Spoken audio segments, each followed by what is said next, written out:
Je présente mes condoléances à la famille éplorée, à son parti politique, à la classe politique de façon générale. Je retiens de Djibo Ka un homme affable, un homme courtois, un homme d'État, un homme politique, courageux, teigneux, qui défend ses convictions et ses positions avec beaucoup de lucidité et de courage.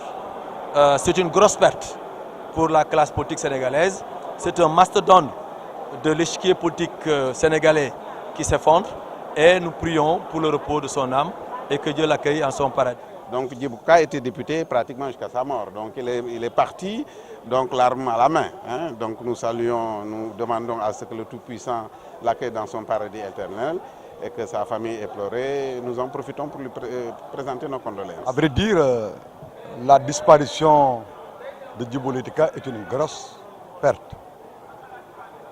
C'est une nouvelle qui nous a plongé dans une affection et une émotion indescriptible. Vous avez été témoin, dès qu'on a annoncé cela, les gens ont été refroidis. Cela veut dire que les Sénégalais avaient du respect pour lui, en tout cas la classe politique. Et je considère que de Tcharny à l'Assemblée générale des Nations Unies, en passant par l'Union africaine, le gouvernement, l'Assemblée nationale, l'administration territoriale, et à travers les formations politiques qui l'ont vu militer, Djibo Ka a donné le meilleur de lui-même et contribué à façonner le destin politique, économique, social et environnemental du Sénégal, de l'Afrique.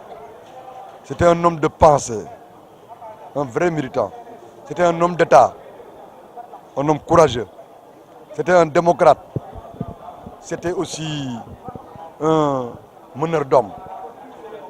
Nous le pleurons et présentons nos condoléances à la nation tout entière. Djibo Ka était pratiquement pour moi un père spirituel qui n'hésitait pas à se déplacer chez moi pour me prodiguer des conseils. Et puis chaque fois que j'ai eu des malheurs, il s'est déplacé lui-même. Chaque fois qu'il a pensé qu'il devait me parler, il s'est déplacé. Mais bien entendu, j'allais aussi le voir. Il m'a prodigué des conseils, il m'a beaucoup aidé dans mon évolution politique. Donc c'est quelqu'un que je considérais comme un père, comme une grande personnalité politique de notre pays, comme une intelligence supérieure, quelqu'un qui est une valeur sûre de notre République et qui a su servir le pays depuis Senghor, depuis sa tendre jeunesse alors qu'il était étudiant et qu'il a servi jusqu'à son dernier jour. Donc je pense que toute la nation tout entière doit lui rendre hommage, le donner un exemple pour nous, la jeune génération d'hommes politiques.